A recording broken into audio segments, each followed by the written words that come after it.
Bonjour et bienvenue dans Mode d'emploi, votre magazine sur l'emploi. Au programme de ce numéro, un secteur qu'il est parfois difficile à analyser, le BTP. C'est vrai que d'un trimestre sur l'autre, on entend parfois un peu tout et son contraire, crise, tassement, relance, reprise, secteur bouché ou secteur d'avenir. Pourtant, les chiffres sont là. En France, le BTP, c'est près de 480 000 entreprises, 1,5 million de salariés et encore 5 800 entreprises et près de 12 000 salariés. Mais que se cache-t-il derrière ces chiffres? Quel métier, quel avenir professionnel peut-on envisager ou non sur ce secteur? Travailler dans le BTP, une bonne ou une mauvaise idée?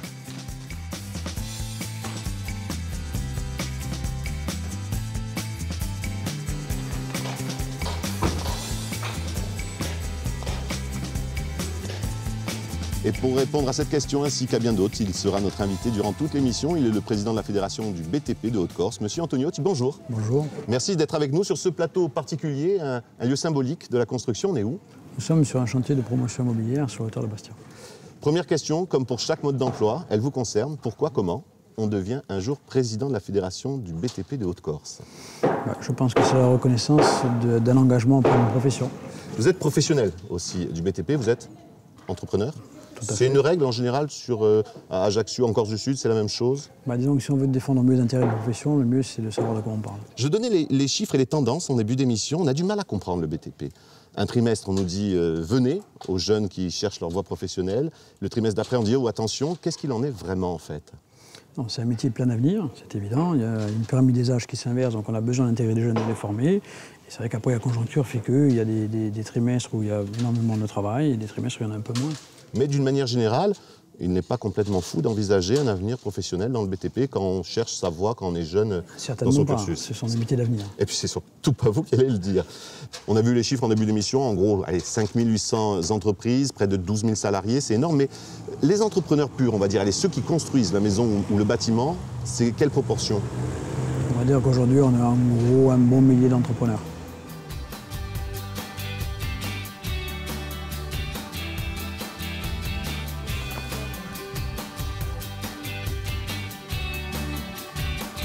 Je m'appelle Dominique Serre, je suis entrepreneur à Ajaccio.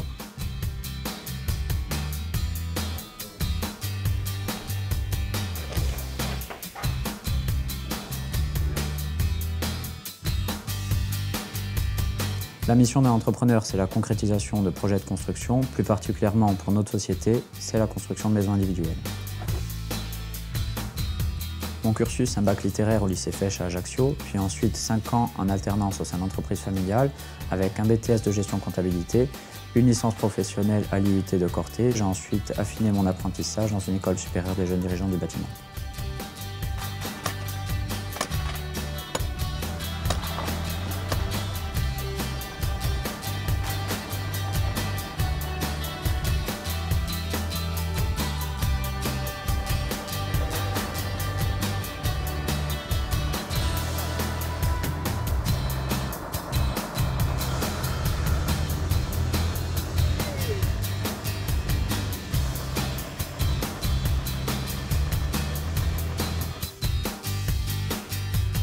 J'aime tout, sincèrement, et c'est pour ça que je me lève volontiers tous les matins. La partie bureau et la partie chantier. Les affaires, elles ne se traitent pas uniquement ici. Avant d'en arriver là, à ce qu'on fait aujourd'hui, couler des fondations, il y a eu une collaboration déjà avec notre client pour trouver un terrain, une collaboration avec le dessinateur pour concevoir une maison. Il y a eu une collaboration avec nos partenaires bancaires pour monter financièrement le projet. Puis après, voilà, il y a cette partie-là de suivi et de coordination des travaux. Une journée type, c'est 6h30 au dépôt avec les gars. On met les gars en place. Et puis après, c'est donc gestion du chantier, accompagnement. Et puis à 8h30 au bureau, rendez-vous client, banque, fournisseur. Il faut savoir se mettre à la place du client. Le client qui vient nous voir, c'est généralement le projet de sa vie. Dans 99% des cas, créer son logement, c'est le projet de toute une vie. Donc réussir à faire preuve d'empathie, se mettre à la place du client pour pouvoir à terme, à la remise des clés, se dire tiens voilà, on a construit le logement de cette personne, on a posé un toit, cette personne va s'en servir, c'est vraiment la concrétisation de notre métier. Si j'ai la chance d'avoir un fils qui aurait envie de reprendre l'entreprise familiale, je serais vraiment comblé, donc j'espère que c'est ce que mon père ressent à l'heure actuelle.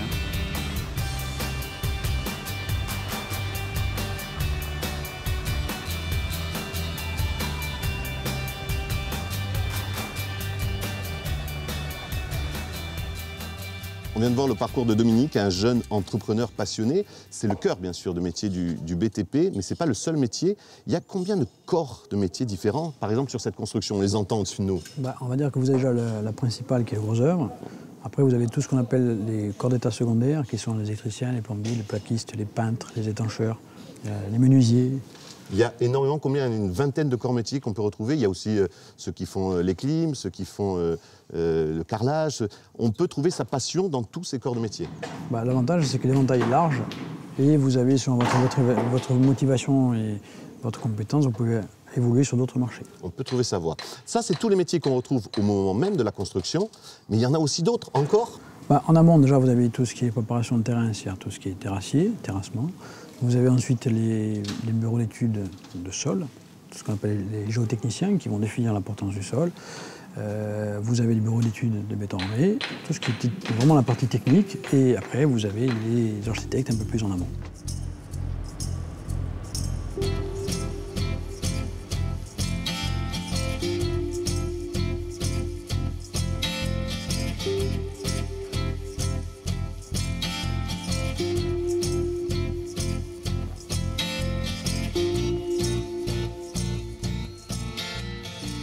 Je m'appelle Philippe Charbonneau, je suis architecte à l'Île-Rousse.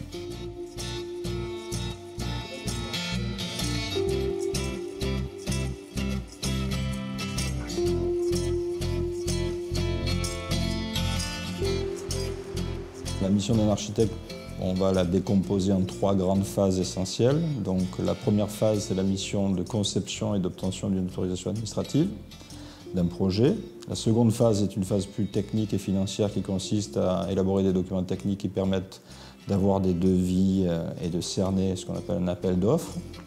Et la dernière mission est ce qu'on appelle le suivi de chantier avec la réception des travaux.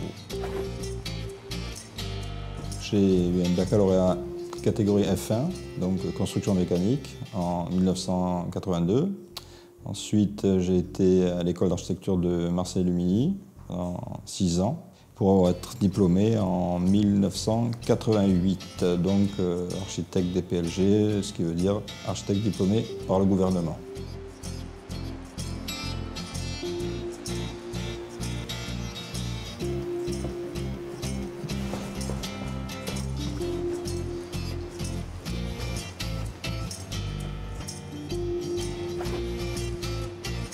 Parce qu'on avait un professeur en terminale qui s'occupait beaucoup des orientations, il nous avait proposé cette orientation-là.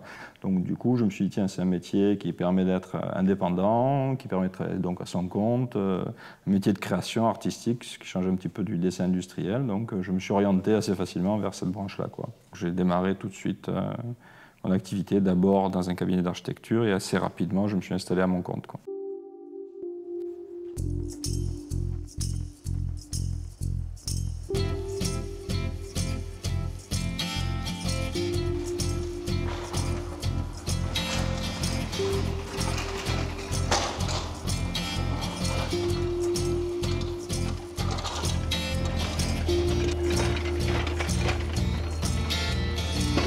La base de la discussion, quand on a un nouveau maître d'ouvrage, c'est-à-dire qu'un client en face de nous, c'est de comprendre la façon dont il souhaite vivre dans sa maison ou dans son édifice. Donc il faut comprendre à la fois sa programmation, sa méthode de fonctionnement, etc., de manière à lui proposer un projet qui soit complètement adapté à la fois à son terrain, aux contraintes liées au terrain, à son mode de fonctionnement, à son budget également.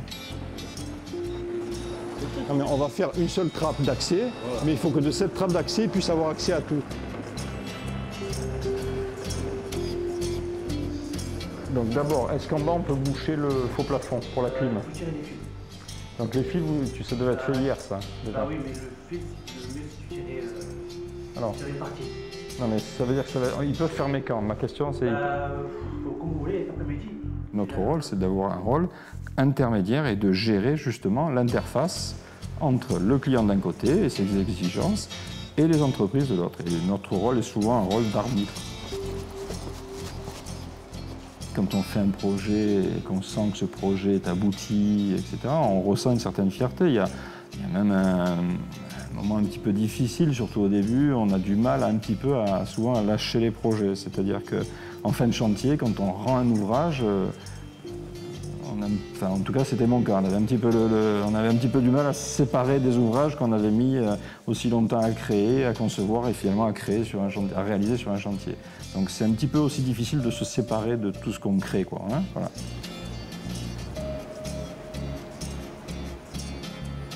On a une belle vie surtout parce qu'on fait un métier qui est intéressant, qui nous passionne, qu'on ne compte pas ses heures. Donc finalement, on ne se rend pas vraiment compte qu'on travaille.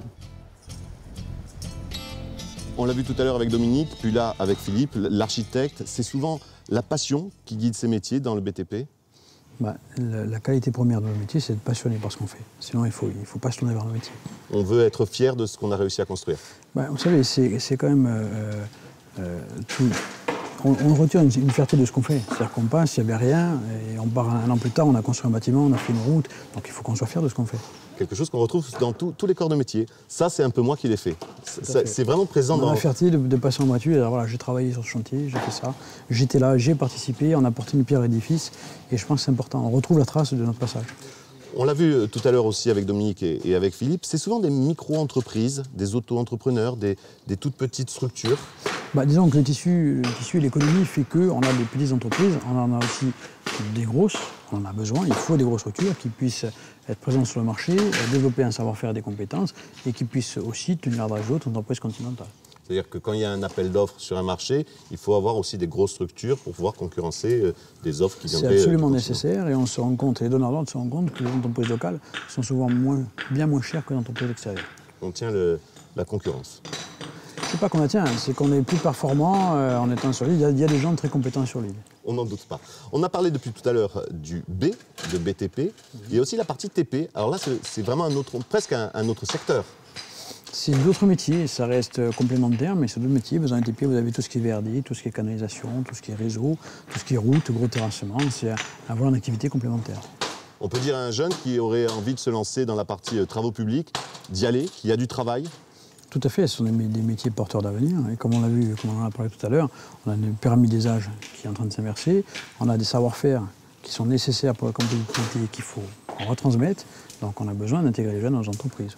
Le travaux public, concrètement, c'est les routes, c'est les structures comme les ponts, les choses comme ça. Comment ça s'organise? Ici, on l'a vu, il y a le gros œuvre, le second œuvre. Comment ça s'organise, le travaux public? C'est le même principe. Vous avez un maître d'ouvrage qui fait appel à un maître d'œuvre, qui lance un marché en appel public à concurrence, et les entreprises qui répondent. Effectivement, il y a beaucoup moins d'intervenants, parce que sur une route, vous avez le terrassier et vous avez l'enrobeur.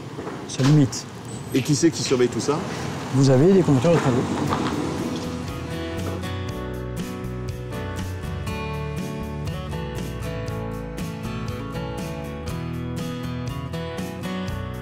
Je m'appelle Estelle Portailler, je suis conducteur de travaux à la Société routière Haute-Corse, à Bigouille.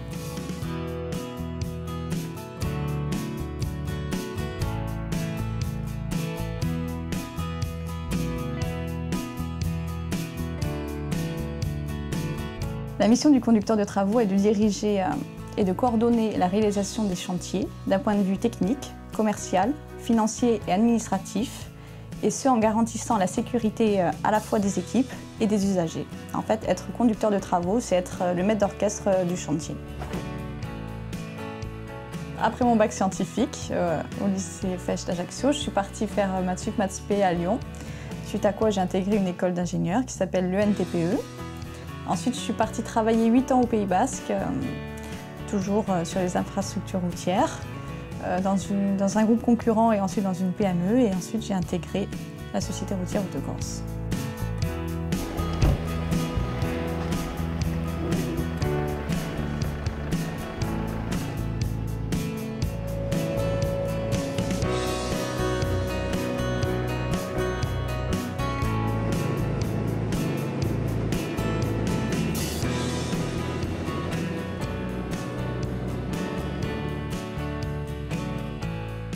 Alors j'ai choisi d'être conducteur de travaux en entreprise parce qu'on réalise des ouvrages. Voilà, c'est vraiment la notion de construction qui m'intéressait. On démarre d'un environnement souvent vierge ou alors qui n'est plus adapté, et à partir de plans de géomètres ou d'architectes, et avec le souhait du maître d'ouvrage, on réalise un ouvrage concret.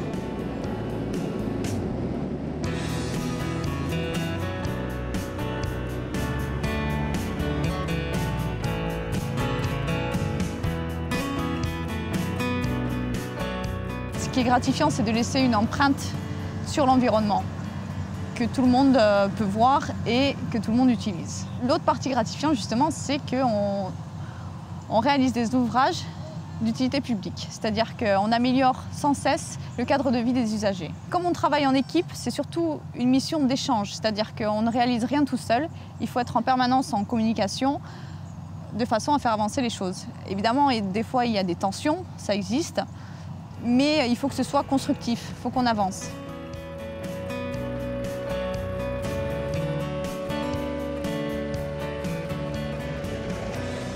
Il te reste combien de mètres pour arriver au bout? Normalement, c'est tout. Je crois qu'il doit me rester 800 mètres. 800 mètres, d'accord. Le profil, honnêtement, il est bon. Hein. L'Uni, pour l'instant, ce qu'on a fait, objectivement, ouais. C'est un métier passionnant où on ne s'ennuie jamais. Chaque jour est différent du précédent. La monotonie, on ne connaît pas. Et puis c'est vraiment un métier où on prend plaisir à s'investir. C'est un métier qui évolue constamment. On ne travaille pas de la même façon qu'il y a 30 ans. Le métier s'est beaucoup mécanisé. Et c'est ça aussi qui est intéressant, c'est de travailler avec les outils de son temps. Mon métier, c'est un métier de passion, de mouvement, de contact, d'équipe. Au revoir.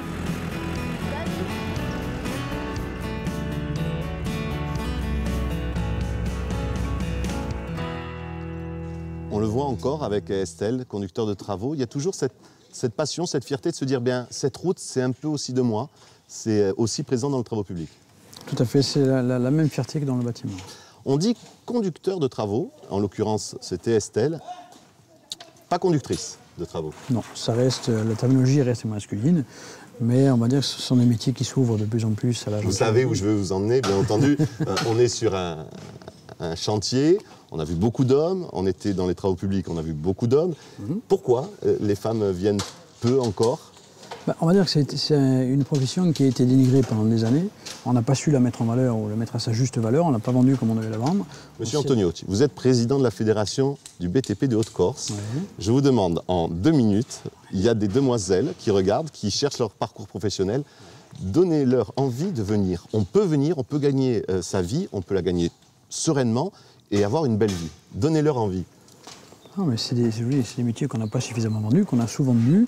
Aujourd'hui, c'est des métiers qui sont formidables parce que ça change tous les jours. C'est un chantier, il n'est jamais le même. Vous prenez le même bâtiment, vous le mettez 50 cm à côté, c'est plus du tout le même. C'est des métiers qui bougent, qui sont prenants, qui se féminisent parce qu'effectivement, il y a des touches féminines, on va prendre sur les corps d'État, en peinture, en faïence, il y a une touche féminine, une touche de finesse que les hommes n'ont pas. Aujourd'hui, on a des femmes qui sont grutiers, chose qu'on n'avait pas il y a des années.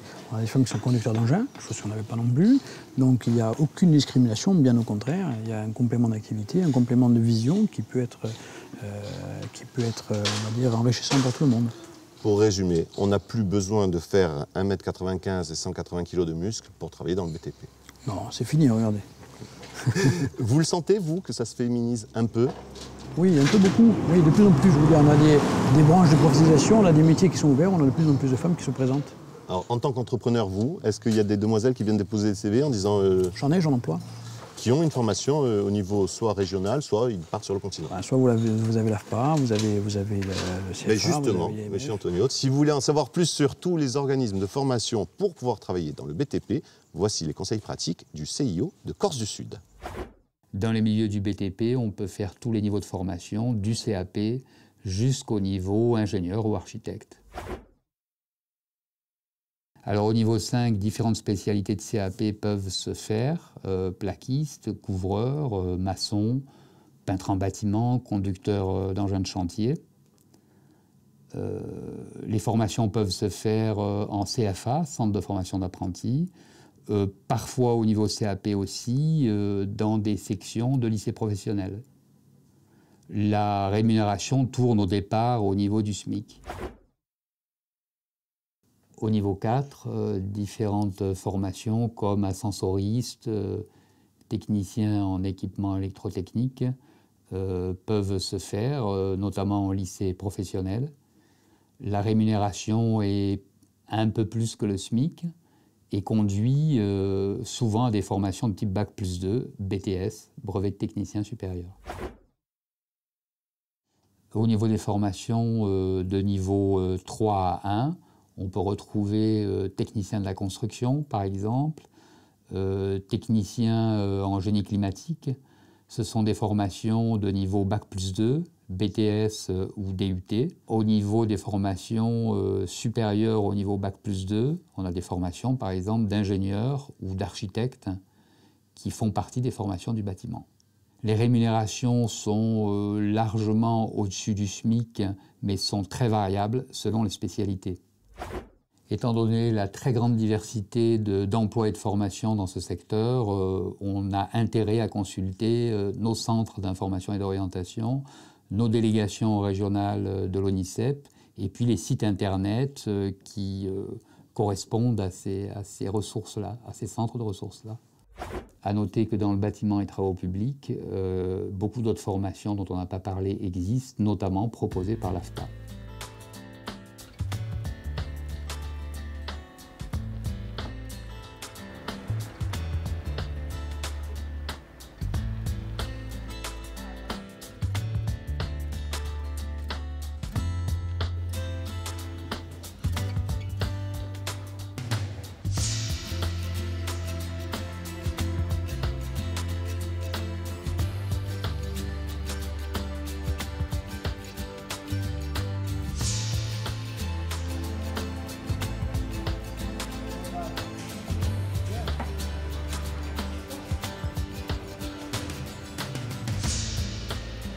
L'AFPA Région Corse propose une dizaine de formations dans le secteur du BTP. 5 d'entre elles sont dispensées au niveau du centre de Corté, dont le technicien d'études bâtiment, le monteur dépanneur frigoriste et bien sûr la maçonnerie.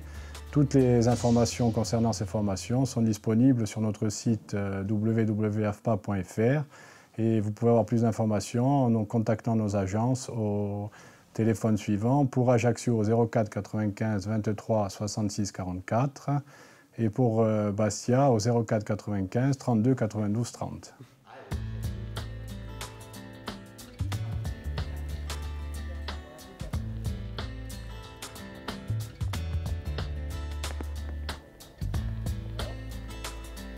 Je suis à l'AFPA pendant une durée de 7 mois et mon but c'est d'avoir mon diplôme de maçon.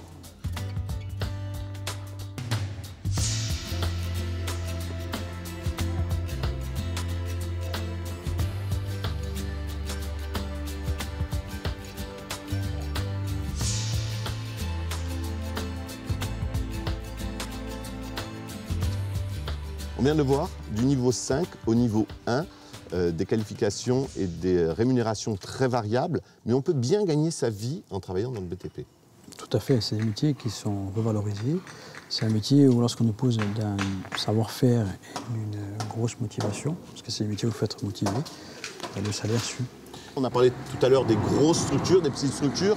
Un jeune qui a envie de se lancer, qui n'est pas encore tout à fait prêt pour lancer sa propre structure, il peut passer par une grosse entreprise, finir sa formation et ensuite se lancer pour une aventure plus personnelle. On va dire que quand vous sortez d'une école de formation, vous avez pris le droit à rentrer dans le métier. Ce n'est pas une fin en soi, c'est le début de l'aventure. Donc vous rentrez, et plus vous rentrez dans une entreprise qui a des compétences et un savoir-faire, plus vous allez vous enrichir, dans tous les sens du terme. Mais vous allez surtout apprendre ce qu'on ne vous apprend pas à l'école. C'est l'imprévu, c'est s'adapter, c'est réfléchir. C'est la réalité du terrain. C'est pour ça qu'on dit qu'il faut avoir du bon sens, surtout du bon sens dans nos métiers. Vous parlez d'une aventure, vous, votre aventure dans le BTP, ça fait un petit moment que vous y êtes, vous allez encore y être pendant un petit moment. Il y a votre neveu ou votre fils ou quelqu'un de votre famille d'assez proche qui vient et qui vous dit « j'ai envie moi aussi ». Qu'est-ce que vous lui dites? Il ne faut pas réfléchir, il faut y aller, il faut foncer. C'est des métiers qui sont prenants, c'est des métiers, en général, vous l'avez dans le sang. Et quand vous mettez la main dedans, vous ne l'enlevez plus. Ça vous ferait plaisir qu'il se lance aussi dans cette aventure? Moi, je prends mon cas personnel, je descends d'une famille d'entrepreneurs, c'est la 3e génération. Donc. 4, 5, 6, pourquoi ne pas continuer? Les qualités essentielles pour réussir sereinement? Beaucoup de bon sens, beaucoup de perspicacité, beaucoup de volonté. Et juste avant de partir, il vous demande « Mais au fait, travailler dans le BTP, c'est… » C'est la plus belle aventure qui puisse arriver. Merci, monsieur Antonio. À bientôt. Merci, à vous, à bientôt. Je rappelle bien entendu que vous pourrez retrouver cette émission sur le site de France 3, france3.fr, ainsi que sur notre site internet france3modedemploi.fr et sur les réseaux sociaux. On se retrouve pour le prochain numéro sur un autre secteur d'activité. D'ici là, n'oubliez pas cette citation de Freud, « S'il est librement choisi, tout métier devient source de joie ». Salut.